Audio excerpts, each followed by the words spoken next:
Hello everyone, my self Sandeep Bishnoi, chartered accountant. आप सबका स्वागत है अपने OneExam.in पर। और आज हम लोग एक नई यात्रा, एक नई जर्नी शुरू करने जा रहे हैं। बहुत ही इंटरेस्टिंग और बहुत ही नया पढ़ने वाले हैं।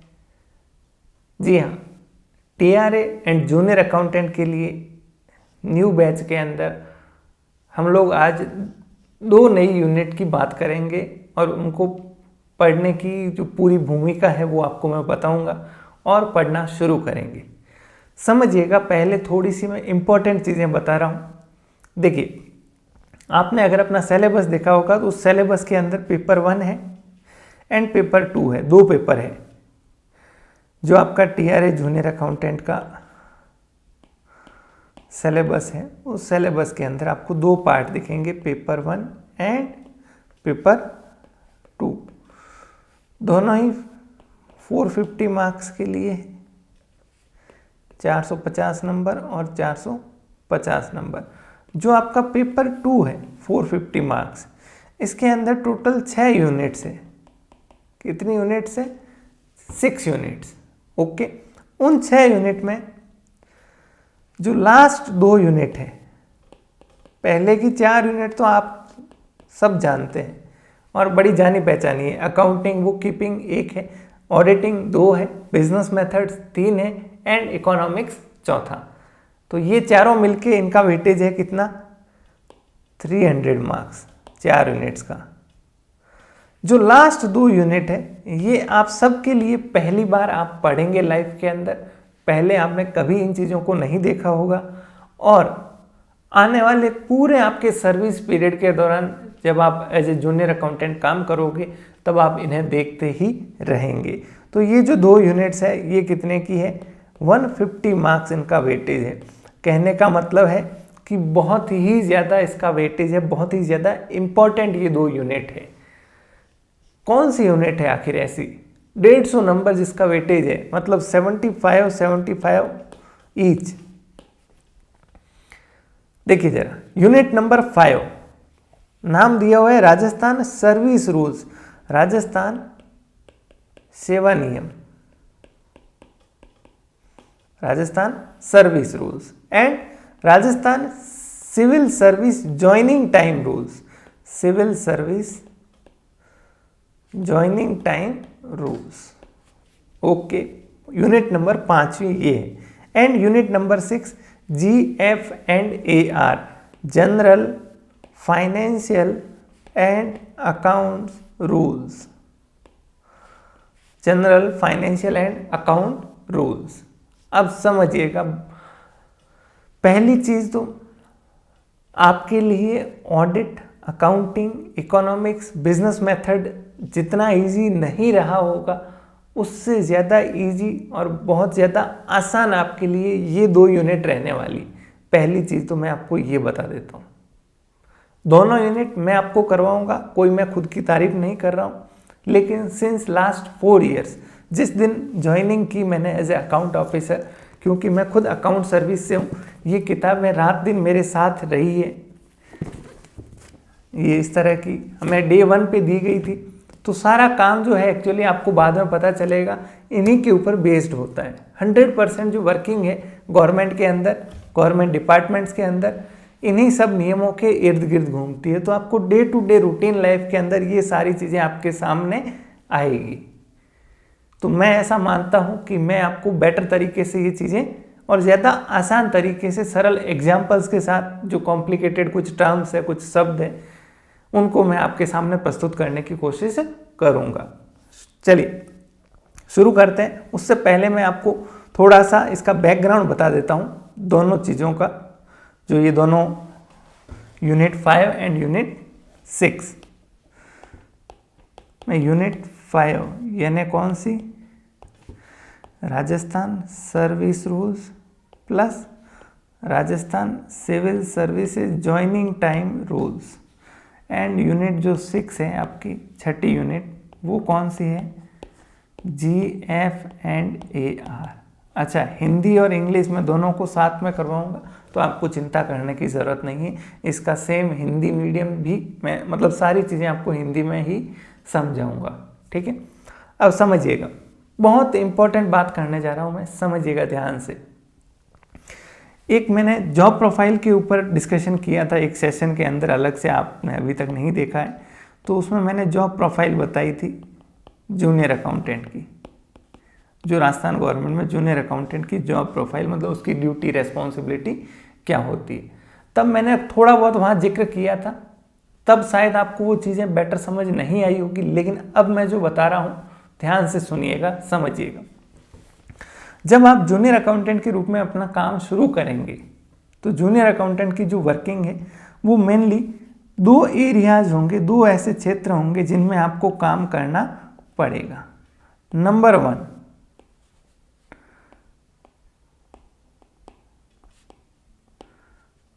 Employment related rules, and number 2, rules for all kind of government works। समझिएगा, ध्यान से समझिएगा, मतलब इतना आसान हो जाएगा आपके लिए ये चीज़ें। जूनियर अकाउंटेंट के रूप में जब आप काम करोगे तो आपको 2 क्षेत्र ये प्रमुख है जिसके अंदर काम आपको करना पड़ेगा। पहली चीज़ मैंने लिखी एम्प्लॉयमेंट। एम्प्लॉयमेंट का मतलब होता है जो जॉब होती है आपकी, नौकरी, उस नौकरी से रिलेटेड जो नियम कायदे कानून है उन सब का काम आपको करना पड़ेगा एज ए जूनियर अकाउंटेंट। किस तरीके का काम, आइए समझते हैं। कि भाई जो सर्विस होती है, आपको पता है गवर्नमेंट एम्प्लॉयमेंट को सर्विस बोला जाता है, यानी सेवा, जो सेवा होती है सर्विस होती है। तो ये सेवा अलग अलग कैडर्स में होती है, जैसे भाई ऊपर अगर सिविल सर्विसेज का कैडर है जो ऑफिसर्स है, फिर उसके नीचे का अलग कैडर होगा, फिर क्लास 4 तक, इस तरीके से नीचे तक अलग अलग कैडर होते हैं सेवाओं के अंदर। ओके, तो इन सेवाओं के जनरल कंडीशंस क्या है, मतलब कौन कौन किस पे अपॉइंट होगा। प्रोबेशनल ट्रेनिंग के रूप में अपॉइंटमेंट होता है, वो कितने साल के लिए, कब क्लियर होता है, क्लियर करने का प्रोसीजर क्या होगा, उसको अप्रूवल कौन देगा, कौन 2 साल बाद ऑर्डर निकालेगा। जब फर्स्ट अपॉइंटमेंट होगा तब मिनिमम एज कितनी होनी चाहिए, मेडिकल सर्टिफिकेट देना पड़ेगा, आपका पे कैसे फिक्स होगा, कितनी सैलरी मिलेगी, प्लस उसके अंदर एडिशन यानी डीए, एचआरए, अदर जो अलाउंसेज है वो कितने मिलेंगे, ये कौन तय करेगा। आपका अगर डेपुटेशन हुआ कहीं पे, डेपुटेशन समझते हो, मतलब आपकी पोस्टिंग तो वही है लेकिन आपको टेम्परेरीली किसी दूसरे डिपार्टमेंट में, तो डेपुटेशन के संबंधित नियम। अगर आपको बीच में हटाया जाता है, रिमूव किया जाता है, रिटायरमेंट है, तो वहाँ पे कौन कौन से नियम कायदे हैं। प्रमोशन किस तरीके से होगा, लीव्स अलग अलग तरीके की लीव होती है, CL, PL, maternity leave, CCL, खूब तरह की लीव, स्टडी लीव और ये वो। फिर डेलीगेशन ऑफ पावर, ऐसा तो है नहीं कि हर काम के लिए आपको जो फाइल है सीधा मुख्यमंत्री तक भेजनी पड़ेगी या चीफ सेक्रेटरी तक भेजनी पड़ेगी, तो जो पावर्स होती है वो क्या कर दी जाती है, आगे बांट दी जाती है नीचे के अधिकारियों में, कि भाई अगर 10 दिन तक की छुट्टी है तो ये दे सकता है, 15 दिन तक की छुट्टी है तो ये अथॉरिटी देगी, अगर प्रमोशन का मामला है तो इनकी सैंक्शन होगी, ये कमेटी होगी।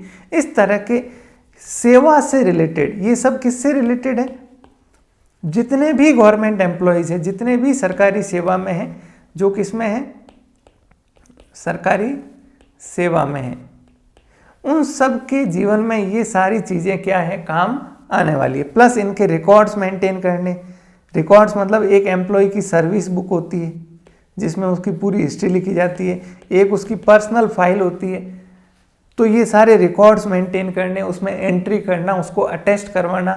फिर हर साल एक ACR भरी जाती है, KPI भी बोलते हैं कई जगह।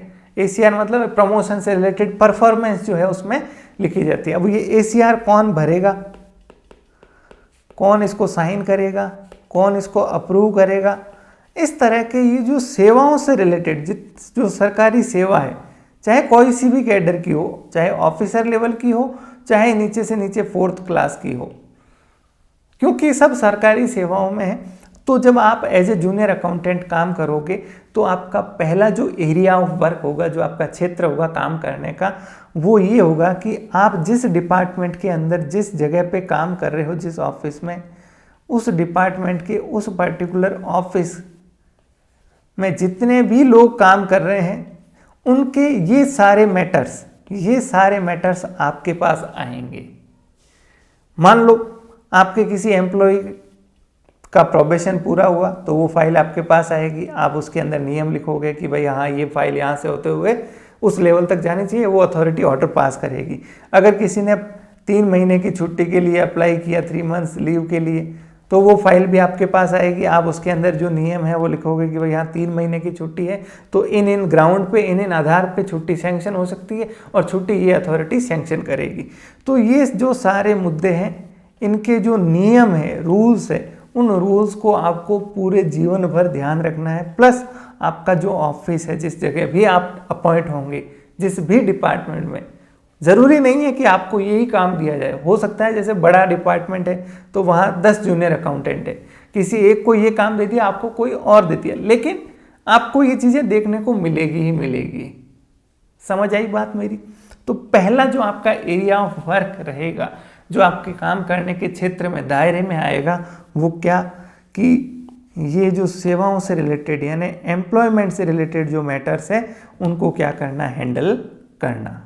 ठीक है। दूसरा काम आएगा आपका कौन सा, रूल्स। किससे संबंधित rule, all kind of government works. अब क्या है, ऐसा तो है नहीं कि सरकारी जो पूरा डिपार्टमेंट है, जो ऑफिस है, सब आप एक दूसरे की सेवाओं का ही ध्यान रख रहे हैं, प्रमोशन का, पेमेंट का। जो उनका एक्चुअल वर्क है वो तो अलग है। मान लो PWD डिपार्टमेंट है तो वो टेंडर्स करेंगे, या कोई और एजुकेशन डिपार्टमेंट है तो वो अपने काम करेंगे। ठीक है। अगर आप ट्रेजरी में हो तो वहाँ पेमेंट से रिलेटेड काम होगा। तो जो मेन वर्क है उस ऑफिस का, वो काम तो अलग है। अब उस काम को लेकर भी क्या बनाए गए हैं, नियम बनाए गए हैं सरकार द्वारा।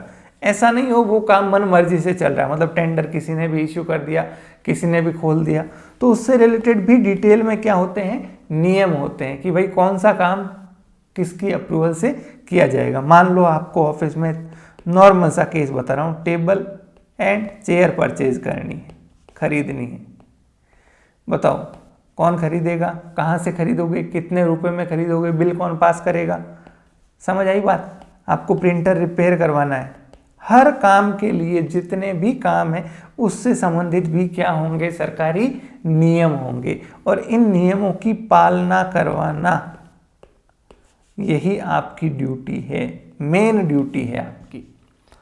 ये चीज़ मैं जॉब प्रोफाइल में बता चुका हूँ आपको। अब समझिएगा मेन मुद्दा जो मैं कहना चाह रहा हूँ यहाँ पे। मैं ये कहना चाह रहा हूँ कि जो ये एम्प्लॉयमेंट से रिलेटेड रूल्स है वो तो हम पढ़ेंगे किसमें, यूनिट 5 में, जिसके अंदर मैंने आपको 2 नियम बताए, Rajasthan service rules and joining time rules. ये 2 रूल्स बताए। तो ये तो किससे रिलेटेड है, एम्प्लॉयमेंट से रिलेटेड, सेवाओं से रिलेटेड। एंड दूसरा मैंने बताया यूनिट 6, छठी यूनिट, जो क्या थी, GF&AR, general finance and accounts rule. ये किससे रिलेटेड है, जितने भी वर्क होते हैं, जितने भी काम होते हैं सरकारी, उनके अंदर किन किन बातों का ध्यान रखना है, उससे रिलेटेड जो नियम है वो सारे नियमों का संग्रहण है क्या क्या, ये GF&AR। आई होप आपको बैकग्राउंड समझ आ गया, ये क्यों पढ़ रहे हैं और ये क्या पढ़ रहे हैं हम आखिर, ये क्या है यूनिट नंबर 5 और यूनिट नंबर 6। क्लियर है? मैं दोबारा बता देता हूं। As a junior accountant mainly 2 काम, एक तो वहां जो लोग काम कर रहे हैं उनके जो सेवाओं से रिलेटेड नियम है उनकी पालना करना, प्लस जो मेन काम हो रहा है उस डिपार्टमेंट में, ऑफिस में, उनमें भी नियमों की पालना करवाना। ये आपकी 2 मेन ड्यूटीज रहेगी। और ये ड्यूटीज मर्जी से मैं नहीं बता रहा हूं, ये ड्यूटी भी डिफाइंड है किसके अंदर, इस GF&AR के अंदर लिखी हुई है कि भाई जूनियर अकाउंटेंट की ये ड्यूटी रहेगी। अब सुनिएगा, तो ये जो 2 काम है, इन दोनों से रिलेटेड जो नियम है राजस्थान सरकार के, वो नियम आपको आने चाहिए, और वही है आपके सिलेबस के अंदर दिया हुआ कि जो पहला यूनिट 5 है उसके अंदर ये सेवा नियम है, और यूनिट 6 के अंदर GF&AR। दोनों ही 75-75 नंबर के हैं, तो बहुत ही ज़्यादा वेटेज है इनका और इम्पॉर्टेंट है। अब इसको पढ़ना कैसे है उस पर मैं आता हूँ, और यकीन मानिए मैं फिर से कह रहा हूँ, इससे आसान आपके लिए कुछ नहीं रहेगा। बहुत ही आसान, बहुत ही सिंपल तरीके से आपको मैं ये सारे रूल्स करवाऊंगा और मुख्य ज़बानी आपको याद रहेगी, चीज़ें समझ आएगी, प्लस ये आपके लाइफ टाइम काम आएगी, आप इनको भूलने वाले नहीं हो। ओके, चलिए एक चीज़ और मैं क्लियर कर दूं, हिंदी प्लस इंग्लिश दोनों के लिए ये कॉमन है। मतलब मैं जो नोट्स यूज़ कर रहा हूँ वो भले ही इंग्लिश में है, क्योंकि दोनों लैंग्वेज एक जगह रखना संभव नहीं है, लेकिन इसका जो हिंदी वर्जन है वो पीडीएफ के रूप में अवेलेबल है। आप उन पीडीएफ को लेके एक बार खुद तो सबको पढ़ना है, चाहे आप इंग्लिश मीडियम से है चाहे हिंदी से। मैं तो क्लास में चीज़ें समझाऊंगा, समझने के बाद आपको खुद को पढ़ना है, तो वो हिंदी वाले हिंदी से पढ़ लेना, इंग्लिश वाले इंग्लिश से पढ़ लेना। दूसरी बात मैं कुछ क्लियर कर देता हूँ शुरू करने से पहले। सेकंड चीज़, एक रिक्वेस्ट है, बहुत हाथ जोड़ के रिक्वेस्ट है आप सबसे, जो भी क्लास के अंदर मैं चाहे 30 मिनट्स 45 मिनट्स या 1 आवर, जितनी भी अपना क्लास का ड्यूरेशन होगा, जो भी डिस्कशन होगा उसके अंदर, आप सबसे प्लीज़ रिक्वेस्ट है आप उसको एक बार 15 मिनट्स जस्ट क्लास ख़त्म होते ही तुरंत से एक बार उसको वापस देख लीजिएगा। चाहे कितना भी अर्जेंट आपका काम हो, डेली बेसिस पे जैसे ही क्लास ख़त्म हुई, आज ये 5 नियम पढ़े, 5 बातें पढ़ी, तुरंत से एक बार खुद से देख लीजिएगा। वो चीज़ जीवन में आपको दोबारा देखने की ज़रूरत नहीं पड़ेगी, वो दिमाग में छप जाएगी आपके। लेकिन ऐसी गलती मत करना कि आज तो कुछ पढ़ा ही नहीं, एक नियम पढ़ा है कल साथ में पढ़ लेंगे। डेली मतलब डेली और तुरंत मतलब तुरंत, आजमाया हुआ फॉर्मूला है जीवन के अंदर, इसीलिए बता रहा हूँ, तो प्लीज़ इसको फॉलो कीजिएगा। एग्ज़ाम बहुत लोग देंगे, लेकिन अगर आपको पास होना है तो आपको कुछ डेडिकेशन दिखाना पड़ेगा। और समय बहुत, मतलब सामने दिख रहा है, सितंबर की डेट बताई है, तो बहुत लंबा भी समय नहीं है। अगर आप चाहो तो अगले 6, 8, 10 महीने के अंदर एक अच्छी जॉब को प्राप्त कर सकते हो। रेगुलर सैलरी का जब मैसेज आता है 1 तारीख को, बहुत अच्छा लगता है। चलिए शुरू करते हैं डिस्कशन। आइए जरा पहले हम पढ़ेंगे जो यूनिट 5 है अपनी पेपर 2 की, राजस्थान सर्विस रूल्स। अच्छा, इसमें भी 2 वॉल्यूम है, वॉल्यूम 1 एंड वॉल्यूम 2। तो फर्स्ट जो वॉल्यूम है वहाँ से हम शुरू कर रहे हैं, ठीक है। अब एक चीज़ और बता दूं, हमें सारी चीज़ें नहीं पढ़नी है, हमें सिर्फ सेलेक्टेड स्टडी करनी है, क्योंकि आपने अगर देखा है तो इसमें सेलेक्टेड चीज़ें ही दे रखी है कि चैप्टर 2 पढ़ना है, 3 पढ़ना है, 10 पढ़ना है, 11, 13, 14, 15 एंड 16, ये सेलेक्टेड चैप्टर ही अपने को पढ़ने हैं। तो एक एक करके हम लोग अध्याय जो है इसके पढ़ना शुरू करते हैं। फर्स्ट जो है वो हम शुरू करते हैं, कौन सा, चैप्टर नंबर 2, जिसका नाम है क्या, डेफिनेशंस, यानी परिभाषाएं। इसमें जो भी इन नियमों के अंदर परिभाषाएं, जो शब्द इस्तेमाल में आ रहे हैं, उन शब्दों को क्या किया गया है, डिफाइन किया गया है, उनको समझाया गया है। ओके, तो ये डेफिनेशंस आपके पूरे इन सर्विस रूल्स के अंदर जहाँ कहीं भी ये शब्द आएंगे तो वहाँ ये काम आने वाले हैं। ओके, ठीक है, शुरू करें डिस्कशन। आज क्योंकि फर्स्ट लेक्चर है तो मैंने आपको इंट्रोडक्शन पूरा बता दिया, पढ़ने की अप्रोच बता दी। डेली जो है वो आपका लेक्चर जो है कोर्स के अंदर आपको एडेड मिलेगा, ठीक है।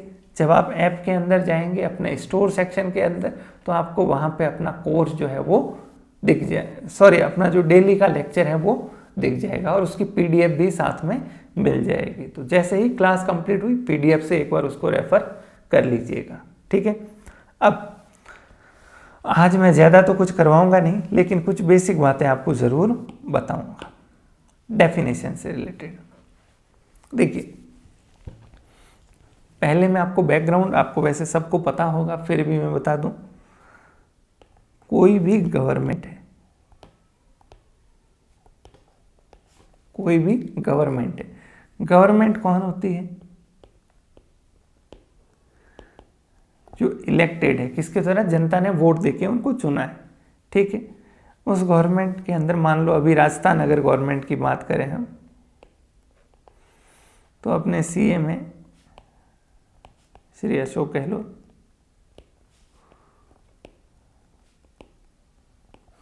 ओके। फिर इनके साथ इनकी जो मंत्रिमंडल है,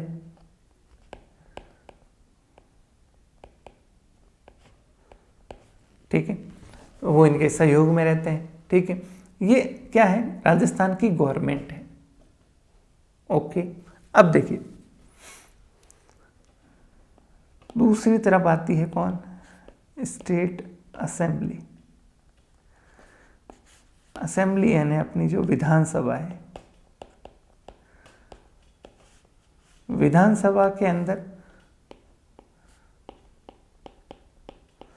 सारे जो चुने हुए लोग हैं वो बैठते हैं, बिल्कुल। अगर केंद्र सरकार है तो वहाँ पे क्या होगी? पार्लियामेंट होगी, संसद होगी, और स्टेट है तो वहाँ पे विधानसभा होगी। और वहाँ कौन बैठते हैं? सारे जो जनता के द्वारा प्रतिनिधि जो भेजे जाते हैं चुन के वोटिंग के माध्यम से, वो सारे वहाँ पे बैठते हैं।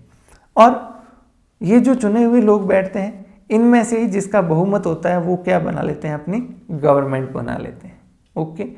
मतलब कहने का मतलब ये कि जो विधानसभा है, देखिए कोई भी अगर कानून बनाया जाना है, कोई भी अगर कानून बनाया जाना है, कोई भी अगर एक्ट बनाया जाना है, तो वो कौन बनाएगा? वो जो है असेंबली बनाएगी, यानी विधानसभा। जब वो असेंबली में पास होगा, प्लस उसको गवर्नर क्या कर देंगे? अप्रूव कर देंगे, और वो पब्लिश हो जाएगा किस में? Gadget notification. गैजेट नोटिफिकेशन क्या होता है? सरकार के द्वारा पब्लिश किया जाता है गैजेट नोटिफिकेशन। तो उसमें जब वो पब्लिश हो जाएगा तब वो कानून क्या हो जाएगा? लागू हो जाएगा, जो भी तारीख उसमें बताई गई है उस दिन से, ठीक है। अब ये कानून तो बना दिया किसने? असेंबली ने। क्या इस कानून को चाह के अपने सीएम साहब गहलोत जी क्या इसको बदल सकते हैं? क्या खुद से वो इसमें कुछ परिवर्तन कर सकते हैं? जी नहीं। कानून किसने बनाया? असेंबली ने बनाया। तो अगर इसमें कुछ परिवर्तन करना है तो किसके पास लेके जाओ? फिर से असेंबली के पास। वहाँ फिर से क्या होगी? वही वोटिंग होगी, ठीक है। और अगर वो पास हो गया अमेंडमेंट, तो फिर से वो क्या हो जाएगा? लागू हो जाएगा। तो देखिए बार बार असेंबली में ले जाना तो संभव नहीं है हर चीज़ के लिए, छोटी मोटी। तो जो कानून होते हैं, जो एक्ट होते हैं, उनके अंदर लिखा होता है, पावर दी जाती है, उनके द्वारा पावर दी जाती है। किसको? कि हम पावर देते हैं किसको? गवर्नमेंट को। किसको देते हैं? गवर्नमेंट को, कि वो क्या बनाए? इससे संबंधित रूल्स या नियम बना सकते हैं, ओके। अब देखिए इससे हुआ क्या? कोई पर्टिकुलर कानून है, मान लो जैसे for example SGST act 2017, Rajasthan SGST act, state GST act. उसके अंदर दे रखा है कि GST की रेट जो है वो कौन तय करेगा? पावर दे दी किसको? गवर्नमेंट को। अब कोरोना आ गया, कोरोना में ना विधानसभा चली, सरकार को लगा यार जो ज़रूरी चीज़ें हैं, दवाइयाँ हैं, उनके ऊपर क्या कर दिया जाए? टैक्स फ्री कर दिया जाए, टैक्स हटा दिया जाए। जो रेट 18% है उसको घटा के 0% कर दी जाए। क्या विधानसभा को बुलाना पड़ेगा ये परिवर्तन करने के लिए? नहीं। क्यों? इस SGST एक्ट ने पावर किसको दे रखी है? गवर्नमेंट को। और गवर्नमेंट यानी कौन? वही श्री अशोक गहलोत साहब अपने, प्लस उनका मंत्रिमंडल। तो वो चाहे तो क्या कर सकते हैं? अपने आप से यहाँ 18 से 0% कर सकते हैं, नियमों में बदलाव करके। कहने का मतलब इतना सा है, कोई भी अगर नियम है, कोई भी अगर रूल्स है, क्या है?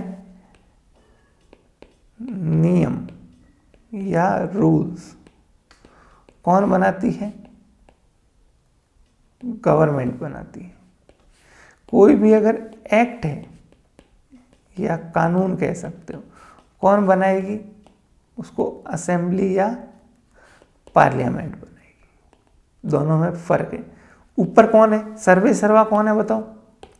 तो एक्ट जो है वो ऊपर होता है, कानून उसके रूल्स उसके बाद में आते हैं। ठीक है, मतलब एक्ट से ही निकल के क्या बनते हैं? रूल्स बनते हैं। इसी में क्या दी होती है? पावर दी होती है।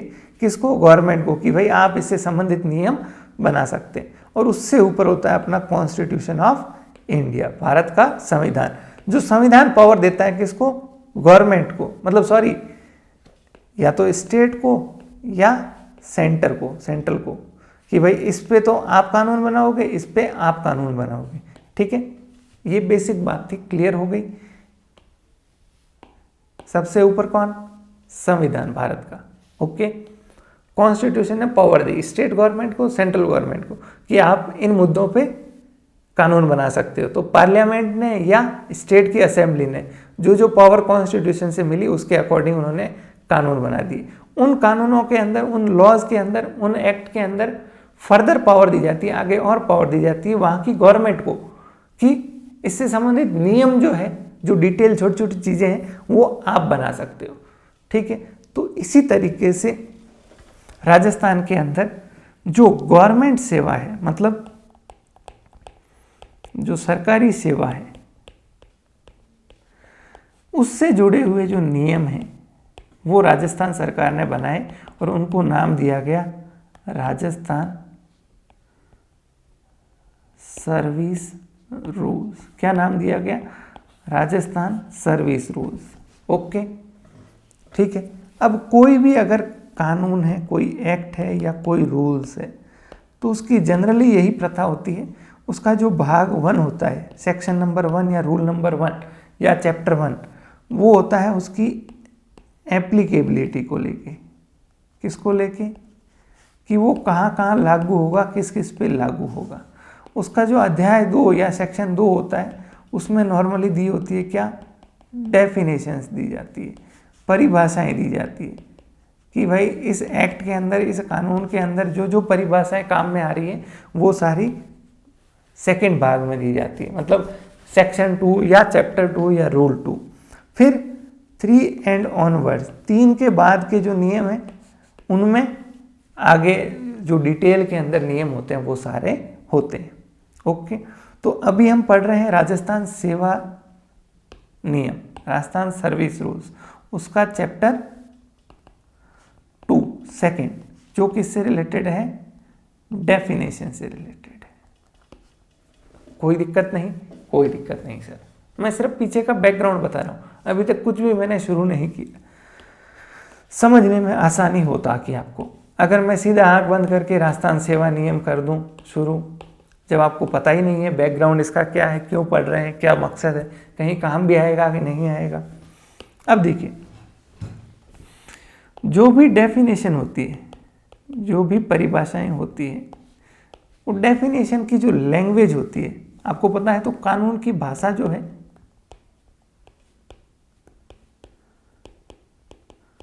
उसका जो इंटरप्रिटेशन है, मतलब उसका जो मतलब निकालना होता है, वो बड़ा ट्रिकी काम होता है, क्योंकि कानून की भाषाओं के गलत मतलब भी निकाले जा सकते हैं।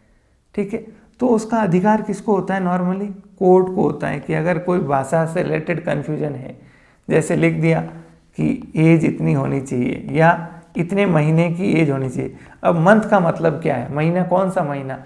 चैत वैशाख वो वाला या जनवरी फरवरी? तो हर चीज़ को क्या करना पड़ता है, उसके अंदर डिफाइन करना पड़ता है, उसकी परिभाषा बतानी पड़ती है। अब ये जो परिभाषाएं हैं ये अलग अलग टाइप की होती है, समझिएगा। टाइप 1, पहले टाइप की परिभाषा, जब जो लैंग्वेज है वो इस तरीके से होगी, समझिएगा, ये आगे मैं बताऊंगा, अभी काम आएगी। जैसे लिखा हुआ है मंथ, मंथ की परिभाषा, मीनिंग, डेफिनेशन लिखिए, तो ऐसा लिखा होगा, मंथ मीन्स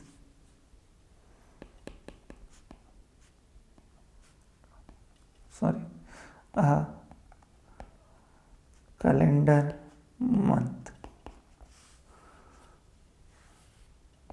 और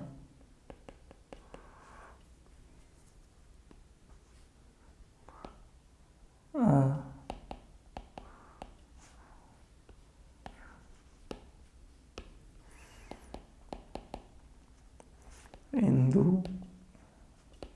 कैलेंडर मंथ। क्या दे रखा है? मंथ मीन्स एक जो कैलेंडर मंथ होता है इंग्लिश या जो हिंदू कैलेंडर मंथ होता है उसके अकॉर्डिंग। महीने का मतलब जनवरी फरवरी भी हो सकता है और ये भी हो सकता है। अब टाइप 2 अभी आपको समझ आएगा। टाइप नंबर 2 फिर से वही डेफिनेशन, मंथ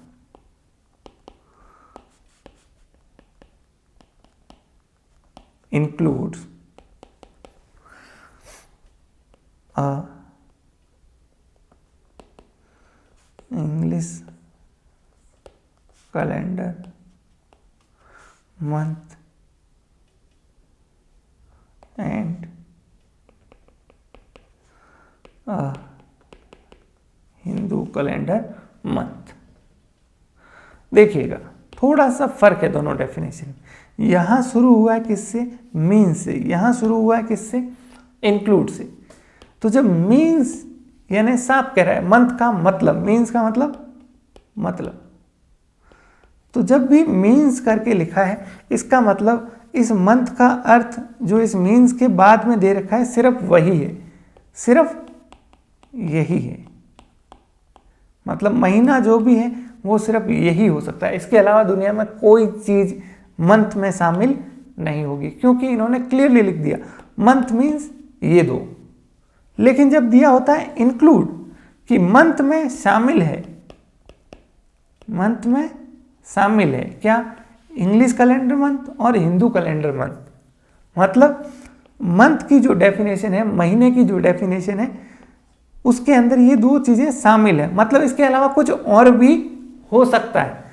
समझ रहे हो आप बात? देखिएगा आगे और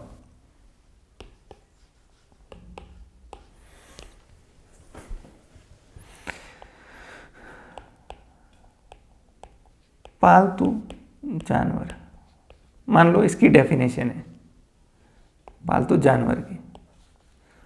अगर इसमें दिया हुआ है it means cat, dog, rabbit, goat. दूसरी तरफ दे रखा है इंक्लूड्स रैबिट एंड गॉट। अब देखिए पालतू जानवर का क्या मतलब है? आप कहोगे ये क्या पढ़ा रहे हो सर, पहला लेक्चर है, मैं कह रहा हूं आप सुनते जाइए, कुछ भी आपको बकवास नहीं पढ़ाऊंगा। मेरा भी गला सूख रहा है, मतलब जरूरी है इसीलिए मैं बता रहा हूं और बहुत जरूरी है आपके लिए। तो देखिए पालतू जानवर मीन्स, मतलब पालतू जानवर का मतलब बिल्ली, कुत्ता, खरगोश और बकरी, खत्म। ये चार ही क्या है? पालतू जानवर है। इसके अलावा कोई और नहीं हो सकता। असली में तो हो सकता है, लेकिन जिस कानून में ये बताया गया उस कानून के लिए ये सिर्फ चार ही क्या है?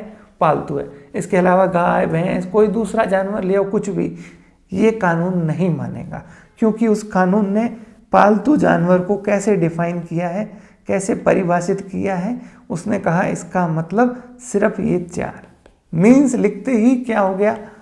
ये हो गया कि सिर्फ यही। मीन्स का मतलब ही क्या है? सिर्फ जो नीचे दे रखा वही। वहीं पे दूसरी तरफ लिखा इंक्लूड्स, मतलब पालतू जानवर में शामिल है क्या? खरगोश प्लस बकरी। इसका मतलब जो पालतू जानवर होते हैं वो तो है ही, प्लस ये भी शामिल है। मतलब कुत्ता हो गया, बिल्ली हो गई, ये तो है ही, ये तो पालतू जानवर है ही। इसके अलावा ये कानून कहना चाह रहा है कि इसमें ये दो भी शामिल माने जाएंगे। मतलब जब इंक्लूड दिया होता है तो डेफिनेशन क्या हो सकती है, बड़ी हो सकती है, लेकिन जब मीन्स करके लिखा हो तो वो डेफिनेशन क्या हो जाती है, लिमिटेड हो जाती है। फिर उसका आप बड़ा मतलब नहीं दे सकते। अब इसमें आप कुछ भी नया शामिल नहीं कर सकते, लेकिन जब ये दे दिया कि इसमें ये शामिल है, मतलब जो पालतू जानवर है, गाय भैंस बकरी कुत्ता, ये तो है ही, उसके अलावा ये भी शामिल माने जाएंगे। तो बेसिक डेफिनेशन इस तरह की आपको देखने को मिलेगी, या तो वो मीन से शुरू होगी या इंक्लूड से। एक तीसरे टाइप की और होती है, वो आपके यहाँ पे अभी काम में नहीं आएगी। अगर आप इनकम टैक्स पढ़ोगे तो आपको वो भी कभी पाला जरूर पड़ेगा।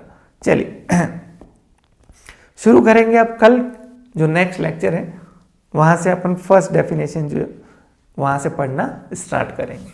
चलिए आज के लिए इतना ही, धन्यवाद। मैं उम्मीद करता हूँ जो मैंने बेसिक कॉन्सेप्ट बताया प्लस सबसे मेन चीज़ मैंने आपको इम्पोर्टेंस बताई दोनों चीज़ों की, यूनिट 5 एंड यूनिट 6 दोनों 75-75 मार्क्स की, यानी 150 नंबर बहुत ज़्यादा वेटेज रखता है। तो दोनों जो ये नियम है, सर्विस रूल्स हो गए चाहे GF&AR हो गए, बहुत बहुत ज़्यादा इम्पोर्टेंट है आपके एग्ज़ाम के लिए। और मैं चाहता हूँ जो मैंने प्रैक्टिकल अनुभव लिए हैं, इनको जो मैंने पढ़ा है समझा है, उन सारे एग्जाम्पल्स के सामने साथ में आपको यहाँ पे चीज़ें आसान तरीके से आपको बताने की कोशिश करूँगा। और मुझे पूरा विश्वास है कि मैं इसको बेहतरीन ढंग से निष्पादित भी कर पाऊँगा। ये मैं इसीलिए कह रहा हूँ क्योंकि जो ऑडिट हो गए, टैक्स हो गया, GST हो गया, इसमें मुझे कोई ऐसा आपको बताने की ज़रूरत नहीं है। मैं पिछले 7-8 साल से वो चीज़ें पढ़ा रहा हूँ। लेकिन ये सर्विस रूल्स है, ये गवर्नमेंट के वर्किंग से रिलेटेड रूल्स है, तो इसीलिए मैं आपको ये एक्स्ट्रा चीज़ें आपको बता रहा हूँ। तो आई होप आपको बैकग्राउंड समझ आया होगा। चलिए कल मिलते हैं, फिर शुरू करते हैं। आप प्लीज़ रेगुलर पढ़ते रहिएगा साथ साथ में। Thank you.